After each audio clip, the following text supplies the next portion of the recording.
누가복음 11장 25절부터 28절까지 말씀을 중심으로 다시 오실 그리스도라는 제목으로 같이 은혜를 나누고자 하는데요. 같이 성경 말씀 같이 읽겠습니다. 시작. 1월 성신에는 징조가 있겠고 땅에서는 민족들이 바다와 파도에 우는 소리를 인하여 혼란한 중에 곤고하리라.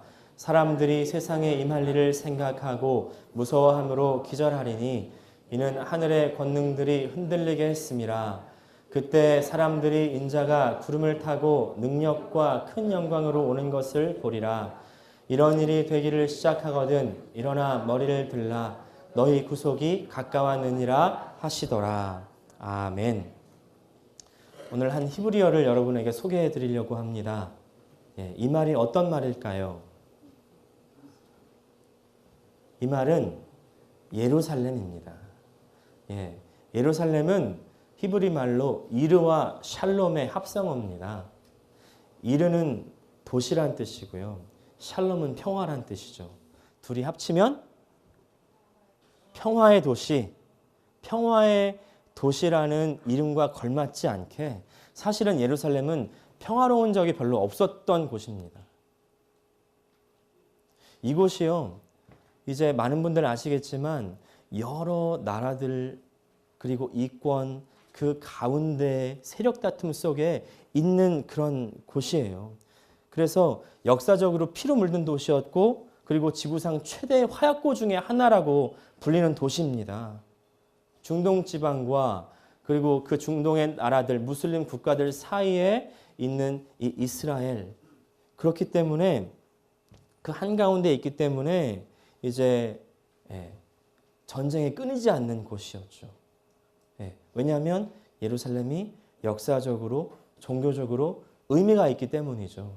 다들 아시는 것처럼 예루살렘에 뭐가 있습니까? 바로 유대교의 가장 큰 중요한 의미가 있는 하나님의 성전이 거기에 있죠.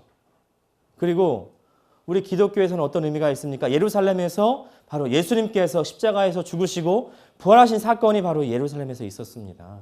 그런데요, 이 예루살렘이 이슬람교에게도 굉장히 중요한 의미가 있는 도시라는 건 아십니까? 이슬람의 창시자인 마호멧이요, 이 예루살렘에서 승천했다고 무슬림들은 믿고 있어요. 그래서 이 이슬람교의 3대 그 홀리 시티, 그 중에 한 곳이 바로 예루살렘이에요.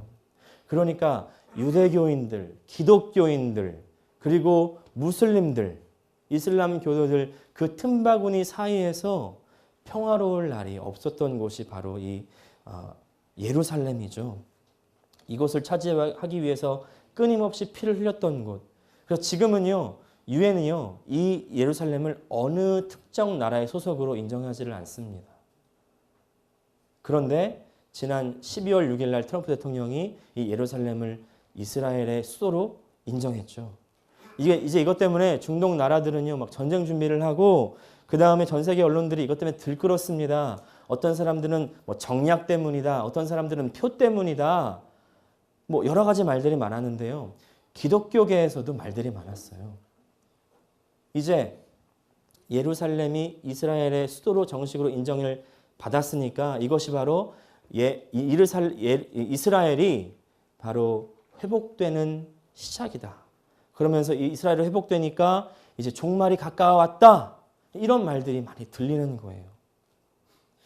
실제로 이것이 정말 이스라엘 회복이 시작인지 아닌지는 알 수 없지만, 그러나 한 가지 확실한 것은 트럼프 대통령의 말을 차치하더라도 확실하게 우리가 알 수 있는 것은 바로 종말이 다가오고 있다는 것입니다.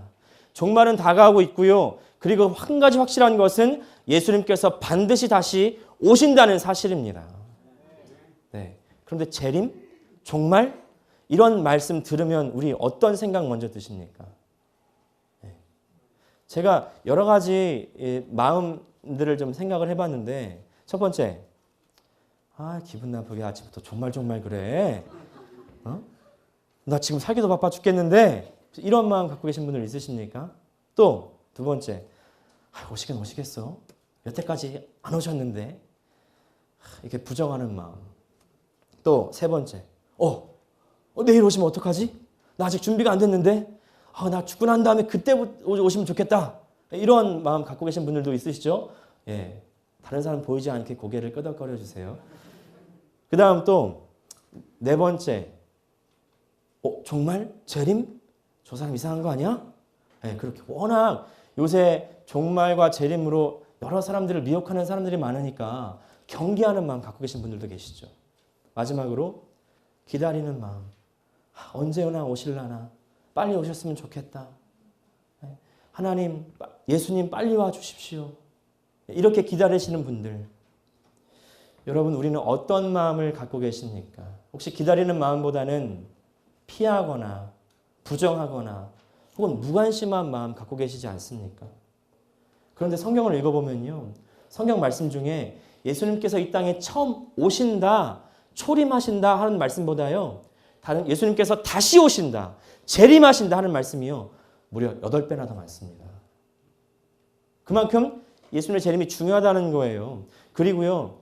예수님의 재림에 대한 말씀이 이 신약 성경 중에 전체 30분의 1에 해당한다고 합니다. 그만큼 성경은 예수님의 재림을 중요하게 여기고 있다는 것이죠. 우리가 크리스마스를 맞이하면서 아기 예수님의 오심은 정말 잘 기념하고 축하하는지 모르겠습니다. 그런데 혹시 예수님께서 다시 오심에 대해서는 우리는 무관심하고 있지는 않습니까? 구약 성도들이 그토록 고대했던 그 예수님께서 이제 크리스마스에 오셔서 구약 성도들이 마침내 예수님을 만났다면 이제 신약 성도인 우리들은 또한 다시 오시는 예수님을 고대하면서 소망하면서 기다리면서 바로 그 마지막 날 종말의 날 재림의 날 때 예수님 만나야 되지 않겠습니까? 그래서 구약 성도들이 기다렸던 그 예수님을 만났던 크리스마스, 그 크리스마스를 맞이하는 지금 우리들에게 이 말씀이 너무나 중요합니다. 누가복음 21장은요. 예수님께서 직접 마지막 때에 대한 설명을 해주시는, 예언해 주시는 말씀입니다. 특별히 우리가 읽은 25절부터는요. 마지막 때 이런 징조가 있겠다 하면서 시작을 하는 거예요. 25절 다시 읽겠습니다. 시작. 1월 성신에는 징조가 있겠고 땅에서는 민족들이 바다와 파도의 우는 소리를 인하여 혼란한 중에 곤고하리라. 우주의 질서가 혼란스러워진다는 겁니다. 1월 성신, 다시 말해서 해, 달, 별, 그것을 기준으로 우리가 시를 만들고 날짜를 만들고 달력을 만들었잖아요. 우리의 삶의 기준이 바로 이 해와 달과 별에 있죠. 근데 우리 삶의 기준이 다 마지막 날에는 흔들리게 되는 겁니다. 혼돈해지는 겁니다. 또 그것뿐만이 아닙니다. 파도가 일어납니다. 자연 질서가 붕괴되는 것이죠. 그러면 그 징조를 잘 봐라. 바로 그 징조가 임할 때, 올 때, 바로 그때 내가 다시 오겠다. 그렇게 말씀하시는 거죠. 27절 같이 읽겠습니다. 시작. 그때에 사람들이 인자가 구름을 타고 능력과 큰 영광으로 오는 것을 보리라. 예수님께서는 반드시 다시 오십니다. 예수님께서 반드시 다시 오십니다. 그런데요, 예수님께서 다시 오실 때 두 가지 부류의 사람들이 있다는 거예요. 첫 번째는요, 두려워하고 기절하는 사람들입니다. 26절, 사람들이 세상에 임할 일을 생각하고 무서워함으로 기절하리니 이는 하늘의 권능들이 흔들리게 했음이라. 우리가 종말에 대해서 두려워하는 부정적인 마음을 갖게 되는 것이 바로 이 때문이죠. 아니, 멀쩡히 좀 잘 살고 있는데 겁을 주는 것 같은 거예요. 이것을 잘 이용하는 집단들이 누굽니까? 이단들이잖아요. 이렇게 말하는 거죠. 야, 지금 말세가 다가왔잖아. 그러니까 너 지금 그렇게 살면 안 돼. 이제부터는 하나님께 잘 보여야 되겠지. 그러니까 갖고 있는 거 헌금을 좀 해야지 않겠니? 그러면서 야, 어차피 세상에 말세가 다가왔는데 이제 이 세상 다 끝날 건데 뭐 조금 하지 말고 있는 거 다 팔아서 갖다 내. 그죠? 그리고 또 이 세상 이제 끝날 건데 지금 뭐 직장 다녀서 무슨 소용이야. 지금 살림살이가 무슨 걱정이야. 지금 당장 네가 들림 받아야지. 그러니까 다 때려치고 기도원 가서 기도해. 금식해. 예. 그렇게 말하는 사람들을 조심하십시오. 이렇게 해서요. 종말과 재림에 대해서 두려운 마음을 갖게 하는 것이 바로 마귀의 역사예요. 우리가 이것을 조심해야 됩니다.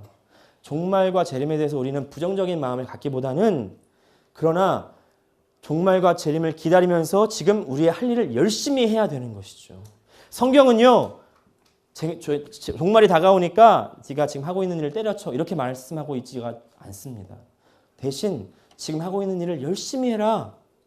충실하게 해라. 이렇게 얘기합니다. 그러나 지금 우리가 하는 일을 열심히 하지만 그러나 우리의 마음은 깨어 있어야 된다. 성경은 이렇게 말씀하고 있는 거예요. 예수님께서 다시 오실 때 징조를 보고 두려워하고 기절하는 사람들의 특징이 뭡니까? 바로 그 사람들의 마음이 땅의 것으로 가득 찼다는 겁니다.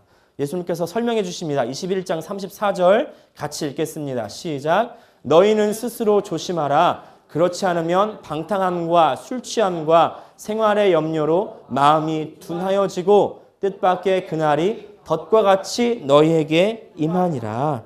세상의 즐거움과 염려로 마음이 둔해지니까 다시 말해서 이 세상 것으로 내 마음이 빼앗겼으니까 예수님의 마음이 없죠. 예수님의 마음이 없으니까 종말의 징조가 두려운 거예요. 마음이 떨리죠. 이제 끝이구나. 어떡하냐? 기절하게 되는 것이죠. 누가복음 17장에 예수님께서 말씀해 주십니다. 인자가 오는 때가요. 노아의 때 그리고 롯의 때와 같다는 겁니다. 다 어떤 때냐 그때 사람들이 무슨 일을 했냐면요. 먹고 마시고 장가들고 시집가고 그리고 사고 팔고 집을 짓고 또 곡식을 심었대요. 다 이것이 뭡니까? 일상생활을 말하는 거잖아요. 종말의 때가 오면 이것을 하지 말라는 것이 아니라 다 이렇게 하고 있다는 겁니다. 그런데 이 노아의 때, 롯의 때 사람들이 어떤 일을 행했냐면 종말이 온다는 경고를 들어요. 하지만 그 경고를 귀담아 듣지 않습니다. 농담으로 여겼다는 겁니다. 창세기 19장 14절입니다. 같이 읽겠습니다. 롯이 나가서 그 딸들과 정혼한 사위들에게 구하여 이르되 여호와께서 이 성을 멸하실 터이니 너희는 일어나 이곳에서 떠나라 하되 그 사위들이 농담으로 여겼더라. 농담으로 여겼더라. 우리가 비행기를 타면요. 앞좌석 포켓에 항상 구비되어 있는 것이 있습니다. 바로 세이프티 매뉴얼이죠. 안전수칙. 비상시에 이렇게 해야 되고 비상구는 여기에 있고 뭐 호흡기는 어떻게 내려와서 어떻게 착용을 해야 되고 이런 매뉴얼이 있습니다. 근데 비행기 탈 때마다 이거 읽어보시는 분 계십니까? 별로 안 읽어보세요. 별로 신경 쓰지 않습니다. 또 우리가 비행기 출발할 때마다 승무원들이 앞에 나와서 설명을 해줍니다. 자, 이곳으로 대피하시고 무엇이 어디 있고 어떻게 차고 그죠? 그런데 이것을 귀담아 듣는 분은 별로 없어요. 다 어떤 생각 가지시냐면 내가 탄 비행기가 추락하겠어? 에이 설마 무슨 일이 있겠어? 다들 안전 불감증에 걸린 사람들 같다는 거죠. 이런 사람일수록 비상시에 더 당황되고 더 두렵고 어떤 일을 해야 될지 모르겠죠. 패닉에 빠지겠죠. 우리가 혹시 이런 영적 안전 불감증에 빠진 사람은 아닙니까? 이 안전 불감증에서 벗어나려면요. 이 땅의 것에 우리의 마음이 빼앗겨서는 안 된다는 겁니다. 우리가 이 땅에 살지만 예수님께 우리의 마음을 집중해야 된다는 것이죠. 그래야 예수님 다시 오실 때 우리가 당황하지 않고 낙오되지 않고 예수님 만날 수 있습니다. 할렐루야. 첫 번째 부류의 사람들입니다. 그 사람들 종말이 시작되니까 죽을까 봐 겁이 납니다. 혼비백산, 기절초풍 난리가 나는 거죠. 그런데 그와는 반대의 사람들이 있다는 거예요. 일어나 머리를 들고 기다리는 사람들 28절입니다. 다 같이 읽겠습니다. 이런 일이 되기를 시작하거든 일어나 머리를 들라 너의 구속이 가까웠느니라 하시더라. 우리의 삶이 혼란스러워질 때 어떻게 이 사람들은 일어나서 머리를 들고 예수님을 기다릴 수 있었을까요? 왜냐하면 이 사람들이 영적으로 깨어 있었기 때문입니다. 예수님께서 설명해 주시죠. 누가복음 21장 36절입니다.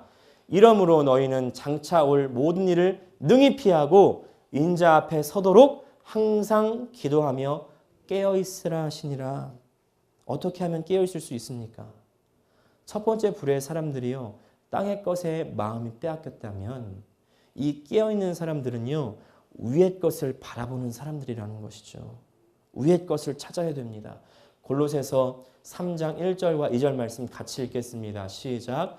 그러므로 너희가 그리스도와 함께 다시 살리심을 받았으면 위의 것을 찾으라. 거기는 그리스도께서 하나님 우편에 앉아 계시느니라. 위의 것을 생각하고 땅의 것을 생각지 말라. 사실 21세기 사람들처럼 바쁜 사람들이 또 있겠습니까? 다들 일 중독 걸린 사람처럼 1111. 그렇지만 사실 일하지 않으면 먹고 살 수 없고 돈 벌기 그렇게 힘들다는 말이겠죠. 세상살이가 그렇게 녹록지 않다는 반증이겠죠. 그런데 그렇게 바쁜 만큼요. 우리가 기도할 시간, 하나님을 만날 시간은 정말 점점 줄어듭니다. 쉽지 않습니다. 땅의 것이 세상이라면 위의 것은 하나님 아닐까요? 위의 것을 생각할 수 있으려면요. 우리가 하나님을 만나는 훈련을 해야 됩니다. 하나님을 만나는 훈련 여러 가지가 있겠지만요. 그중에 제일은 바로 하나님 말씀을 읽고 묵상하는 것이죠. 하루에 5분이라도 그 말씀 읽고 하루 종일 그 말씀을 생각하는 거예요. 1분이라도요. 그 말씀 붙들고 기도하는 겁니다. 제가 한국에 있을 때 일인데요. 한국에서는 보통 다 지하철을 많이 타고 다녀요. 이제 걸어 다니면서 지하철 타면서 뭐 다른 일 할 수 없으니까 이제 그날 아침에 읽었던 말씀 그리고 그 자리에서 읽으면서 말씀을 외우고 또 기도하는 겁니다. 물론 속으로 하죠. 중얼중얼 거리면서 이제 속으로 하는 거예요. 근데 이제 아침 시간은 러시아워 아닙니까? 사람들이 빽빽하죠. 그 낑겨가지고 틈바구니에서 이렇게 하고 있는데 어느 순간 자리가 넉넉해지는 거예요. 그래서 이제 사람들이 좀 빠져나갔나 보다. 그리고 눈을 탁 뜨고 이렇게 주위를 둘러보니까 갑자기 제 뒤에 사람들이 삥 둘러서가지고 좀 이렇게 피하면서 막 이상하게 쳐다보면서 막 수근거리는 거예요. 제 정신을 차려보니까 제가 이렇게 하고 있었던 거예요. 막 이렇게 하니까 뭐 어느샌가 모르게 입으로 막 이제 기도를 하고 있었던 거죠. 그러니까 사람들이 정신 나간 사람인 줄 알고 이상하게 쳐다본 거예요. 네. 그걸 깨닫고 나서 얼굴이 화끈거려가지고 다른 칸으로 옮겨갔거든요. 그래서 그렇게 얼굴이 화끈거리면서도 한편으로 드는 생각이 한편으로 마음이 뿌듯한 거예요. 기쁜 거예요. 저 사람들은 나를 정신 나간 사람으로 보지만 그런데 나는 저 사람들이 알지 못하는 하나님과의 그 깊은 관계를 가지고 있다 이런 생각을 하니까 마음이 막 너무 기쁜 거예요. 여러분 우리가 땅의 것을 생각지 않고요. 위의 것을 생각하면요. 이런 일들이 생깁니다. 하나님과 거리가 가까워지면 가까워질수록요. 세상 일에는 좀 느려지고요. 어떻게 보면 좀 모자라 보이기까지 해요. 그러나 영적인 힘은 강해지는 것이죠. 반대로 하나님과 멀어지면 멀어질수록요. 세상 일이 조금 더 빠릿빠릿해지고 더 부지런해지고 더 잘해질 수 있는 것은 모르겠어요. 하지만 그만큼 영성은 더 떨어지고 말 수밖에 없지 않겠습니까? 여러분 노아가 방주를 지을 때 아주 오랜 시간이 걸려 방주를 짓습니다. 그런데 오랜 시간이 걸려 방주를 건조할 동안 다른 사람들이 노아를 보면서 무슨 생각을 했을까요? 손가락질하지 않았을까요? 저 정신 나간 사람. 언제 홍수가 난다고 지금 비도 안 오는데 게다가 바닷가도 아니고 산 위에서 방주를 짓고 있다면 얼마나 많은 놀림과 손가락질과 비난을 받았겠냐고요. 그런데 하나님 믿는 것이요. 어떤 의미로는 세상에서 바보가 되는 겁니다. 독일의 목회자 보네퍼는 이렇게 말을 했습니다. 우리가 세상 앞에서 그리스도의 바보가 되는 것을 부끄러워하는 사람은 값없이 은혜로 구원받았다는 사실을 얘기할 자격이 없는 사람들이다. 우리는 바보가 되어서라도 주님의 재림을 기다리는 사람이 되어야 되지 않겠습니까? 땅의 것을 생각지 않고 위의 것을 생각하는 말세에 끼어있는 사람 되어야 되지 않겠습니까? 그래서 마지막 주님 오실 때 우리가 일어나서 머리를 들고 주님 어서 오시옵소서 환영할 수 있는 그런 성도가 되시기를 주님의 이름으로 축원합니다. 이제 우리 백 선생님 따님 결혼시키셨는데요. 처녀 총각들이 가장 기다리는 날 언제일까요? 결혼 날짜겠죠. 저도 얼마나 그 시간을 기다렸는지 몰라요. 그런데 그 시간을 기다리면서 그 어떤 사람이 큰일 났네. 내일 결혼 날짜네. 다가오면 어떡하지? 결혼 날짜 다가오면 어떡하지? 내 인생 끝났네. 막 이러면서 기다리는 사람 있나요? 없어요. 없습니다. 그 대신 어떻게 합니까? 빨리 결혼 날짜가 다가오길 기다리죠. 결혼하면 이제 이렇게 해야지, 저렇게 해야지, 같이 여기도 놀러 가고 이것도 먹어보고 집은 이렇게 꾸미고 기대감에 부풀어 오르는 것이죠. 여러분, 마지막 날 예수님께서요, 신랑으로 오신대요. 우리의 신랑으로. 우리가 신부가 되는 것이죠. 처녀 총각들이 그 결혼 날짜를 기다리는 것처럼 예수님께서 다시 오셔서 우리의 구원을 완성하는 그날, 예수님과 함께 행복과 기쁨을 누리는 그날, 그날이 바로 종말의 날이고 재림의 날이라는 겁니다. 할렐루야. 크리스마스는요, 예수 그리스도께서 이 땅에 오신 날이죠. 예수님께서 이 땅에 오셔서 예수 십자가에서 우리 죄를 대속하시고 우리를 구원해 주신 날, 그렇게 오셨던 그리스도가 이제 승천하시고 이 땅에 다시 오신다는 겁니다. 재림의 크리스마스. 우리가 이 재림의 크리스마스를 준비해야 되지 않을까요? 위의 것을 바라보면서 깨어서 준비하지 못한다면요, 저 무서워서 기절하는 사람들의 무리에 속해 있을지도 모릅니다. 우리 특별히 올해 이번 크리스마스는요, 다시 오실 예수님을 기다리면서 예수님과 더 가까이 하고요, 그래서 마지막 날 소망을 가지고 기쁨으로 예수님을 다시 맞이할 수 있는, 그래서 우리 온 교회가 마라나타, 아멘 주 예수여 오시옵소서 이렇게 외칠 수 있는 우리 교회가 되기를 예수님의 이름으로 축원합니다. 우리 이 찬양 같이 부르실 텐데요, 하나님의 나팔 소리가 천지 진동하는 그날이 온다는 겁니다. 그날 우리가 예수님 만나야 되잖아요. 하나님, 그 무리에 내가 속해 있게 하여 주시옵소서. 함께 결심하시면서 이 찬양 같이 찬양하시겠습니다. 하나님의 나팔 소리 천지 진동할 때에 예수 영광 중에 구름 타시고 천사들을 세계 만국 모든 곳에 보내요. 구원받은 성도들 나팔 불 때 나의 이름 나팔 불 때 나의 이름 나팔 불 때 나의 이름 부를 때에 잔치 참여하겠네. 주님 다시 오실 날을 우리 알 수 없으니 항상 기도하고 깨어 있어서 기쁨으로 보좌 앞에 우리 나가서도록 까지 참고 기다리겠네. 나팔 불 때 나의 이름 나팔 불 때 나의 이름 나팔 불 때 나의 이름 부를 때에 잔치 참 마라나타 마라나타 마라나타 아멘 주 예수여 오시옵소서 마라나타 마라나타 마라나타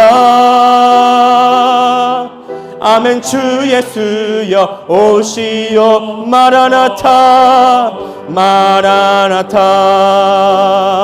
마라나타 아멘 주 예수여 아멘 주 예수여 오시옵소서 마라나타 마라나타 아멘 주 예수여 아멘 주 예수여 이 시간 함께 들은 말씀 기억하시면서 통성으로 기도하시겠습니다. 하나님 아버지